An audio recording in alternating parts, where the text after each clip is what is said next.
ករណីលួចរថយន្តមន្ត្រីអាវុធហត្ថខេត្តស្ទឹងត្រែងមហាជនសម្ដែងការអាណិតអាសូរដល់ជនជាប់ចោទ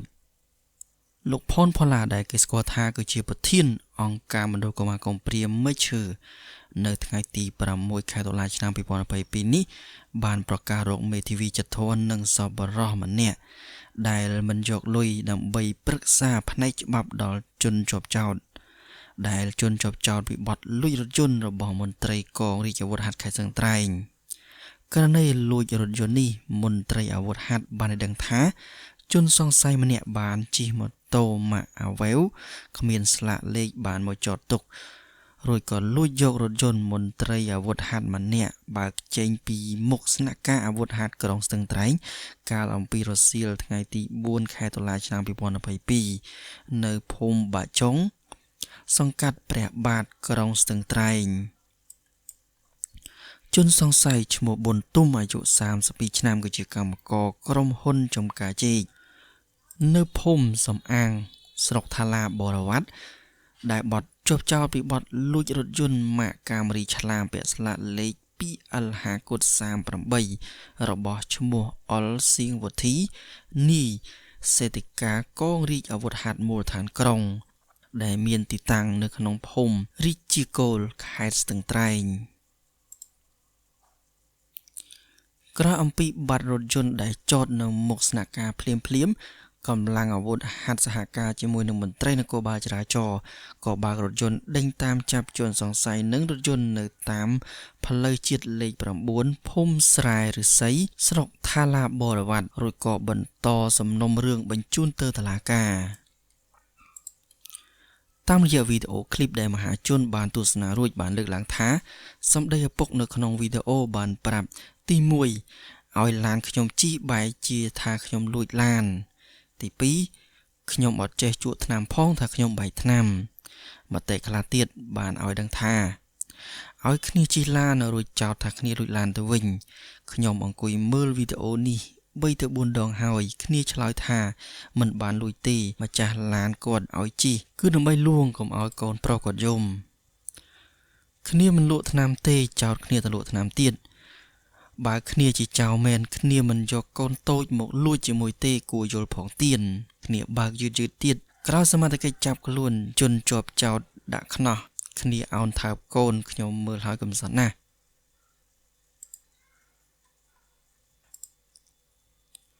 ហេតុតែគ្នាក្ររស់នៅក្នុងសង្គមនេះវេទនាណាស់ខ្ញុំមើលទៅអាណិតក្មេងណាស់ឈរយំមើលឪពុកដែលត្រូវគេចាប់បោចសក់ធ្វើបាបយ៉ាងនេះតើអារម្មណ៍ក្មេងយ៉ាងម៉េចទៅឆ្ងល់ឲ្យគ្នានាំកូនតូចទៅលួចឡាននៅក្នុងស្ថាប័ន PM បានយ៉ាងម៉េចខ្ញុំបញ្ជាក់ខ្ញុំមិនមែនកាន់ជើងចោលទេតែនេះវាអយុត្តិធម៌ពេកជាមួយគ្នានេះប្រភពមួយបានឲ្យដឹងថាបើតាមសម្ដីជនជាប់ចោទគាត់ប្រាប់ថាបើកលេងទេគឺបើកលួងក្មេងកុំឲ្យយំប៉ុន្តែខុសត្រង់គ្មានការអនុញ្ញាតពីម្ចាស់ឡានយោងទៅតាមប្រភព Facebook របស់លោកផនផល្លានៅថ្ងៃទី6ខែតុលាឆ្នាំ2022បានបង្ហោះសារថាទីបំផុតលោកបានជួបក្មេងប្រុសដែលជាកូនរបស់ជនជាប់ចោទខាងលើនេះហើយរូបគេគួរឲ្យស្រឡាញ់ណាស់ឆ្លាតនិងរស់រាយដែលមានឈ្មោះហៅក្រៅថាឆ្លាតអាយុត្រឹមតែ2ឆ្នាំលោកផនផល្លាបានបន្តថាក្រោយអំពីឪពុកម្ដាយបែកផ្លូវគ្នាក្មេងតូចឈ្មោះឆ្លាតនេះបានបែកពីម្ដាយតាំងពីអាយុត្រឹម2ឆ្នាំម្លេះត្រូវបានឪពុកទទួលយកមកចិញ្ចឹមបីបាច់ជាមួយខ្លួនពីពេលនោះមកបើតាមការបញ្ជាក់អំពីលោកយាយរបស់ឆ្លាតគឺឪពុករូបនេះស្រឡាញ់កូនប្រុសខ្លាំងណាស់ហើយតែងតែយកកូនទៅជាមួយជានិច្ចទោះបីរូបគេទៅធ្វើការក្នុងចំការជែកក៏ដោយ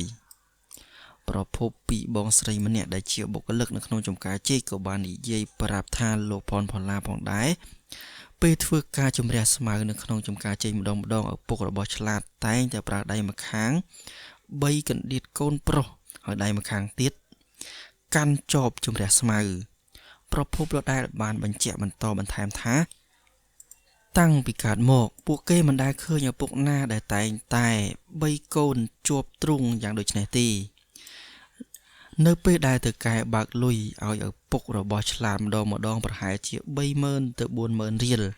គឺឪពុករូបនេះមិនហ៊ានទិញអីហូបខ្លួនឯងផ្ដេសផ្ដាសទេគឺតែងតែទុកលុយដើម្បីទិញនំឲ្យកូនបុគ្គលិកនៅក្នុងចំការចេកបានបញ្ជាក់ចំពោះមូលហេតុដែលធ្វើឲ្យឪពុកឆ្លាតលែងមានធ្វើការនៅក្នុងចំការចេកនោះពីព្រោះតែរូបគេមិនអាចបំពេញការងារបានច្រើនព្រោះគិតរវល់ទៅមើលកូនប្រុសត្រង់ចំណុចនេះហើយដែលឪពុករបស់ឆ្លាតបានបីកូនចាក់ចេញអំពីចំការចេកជាមួយនឹងម៉ូតូកញ្ចាស់មួយគ្រឿងដោយមានដឹកអីវ៉ាន់ចងដាក់ពីខាងលើយ៉ាងសំពេញសំពងផងដែរបន្ទាប់អំពីចាក់ចេញពីចំការចេកនោះមិនបានប៉ុន្មានផងក៏មានផ្ទុះរឿងរ៉ាវខ្លាចជាជនជាប់ចោតលួចឡានរថយន្តមន្ត្រីកងរាជអាវុធហត្ថនៅស្ទឹងត្រែងនេះតែម្ដងក្រោយអំពីឪពុកត្រូវចាប់ខ្លួនក្មេងប្រុសឈ្មោះឆ្លាតត្រូវបានមន្ត្រីកងរាជអាវុធធ្វើការទំនាក់ទំនងមកឪពុកមៀម្នាក់ឲ្យមកទទួលដើម្បីយកទៅខេត្តក្រចេះជាមួយនឹងសាច់ញាតិទោះជាយ៉ាងណាក្មេងប្រុសនៅតែមានយាយនិងតាព្រមទាំងអ៊ំពូមីងដទៃទៀតលោកយាយនិងលោកតាដែលកំពុងមានជំងឺផងនោះបានស្នើសុំឲ្យលោកផនផល្លាទទួលកុមារឆ្លាតទៅនៅជាមួយផងពីព្រោះថាពួកគាត់គ្មានលទ្ធភាពចិញ្ចឹមចៅនិងអាចមើលថែចៅឲ្យល្អបាននោះទេលោកផនផល្លាក៏រីករាយជានិច្ចនៅក្នុងការទទួលកុមារឆ្លាតមកនៅជាមួយអង្គការមណ្ឌលកុមារកំព្រាមេឈើ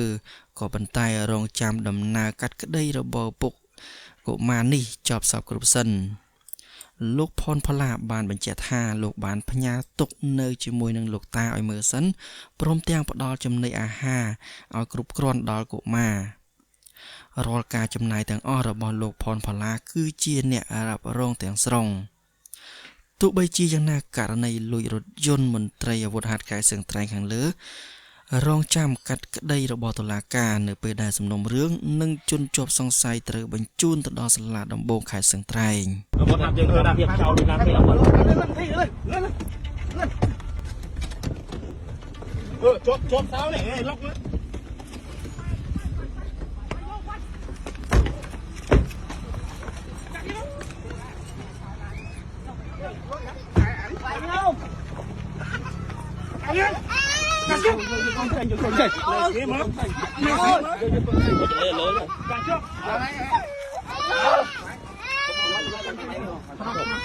យកក្នុងមក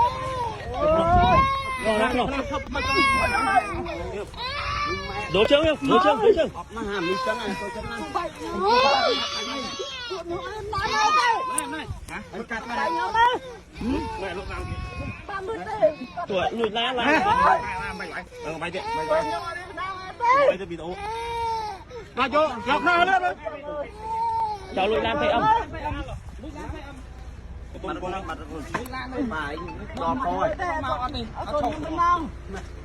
អូយបងឆ្លាញ់មកខ្ញុំនេះមិនធម្មតាទេឡានពេលអត់មកផ្លូវយើងកន្លែងអញដាក់ប្រាស់ហើយអញដាក់កម្លាំងហើយអញនឹងរត់ទៀតហើយអូយកូននេះមកបងរត់រត់ខ្លាញ់មូលខេត្តនេះដល់មកវិញតែពេលណាតាមចង់លេខបាយឆ្នាំមកអូនេះបងសិបានហើយបងបានហើយបាយឆ្នាំលួចឡានពេលអមនឹងថ្ងៃបងនៅទាយម៉ែឲ្យខ្ញុំហើយថាបាយមិនខ្ញុំបានជួបថាមិនណាឲ្យអីខ្ញុំក៏បាយទៀតម៉ាញ់បាយតែមកប៉ាទៅយកដាក់ទូឡានលោកបានអាចបានឡានទៅចូលឡានបាច់កង់យកទៅរកកង់ដូចទេមិនទៅបានដាក់ប្រាស់មិនញ៉ាដាក់ប្រាស់បាយនោះមកអាចទីមកអីនោះបាច់កង់ពីមុខមួយហ្នឹងម៉ាច់បបលីដាក់អីដាក់នេះ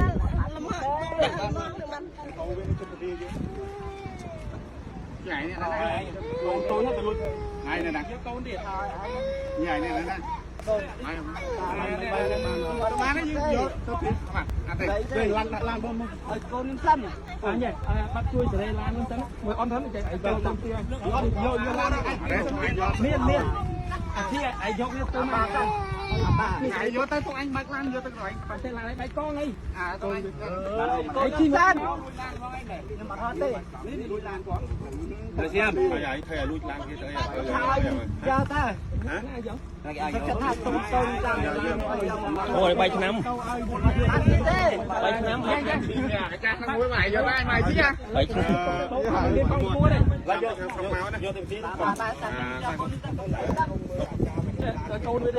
rốt chẳng này nó âm chặt tí không làm gì này được không thế đặt chiếng ấy con đi vô tìm cứu con đấy thôi mình tu vô tới sân đây cho bạn đi đặt lan anh máu lan bạn đi máu bờ lại cho la bạn mùi đàn bắt ở đây làm thêm đó đấy đây môn thêm rồi con đấy không thấy về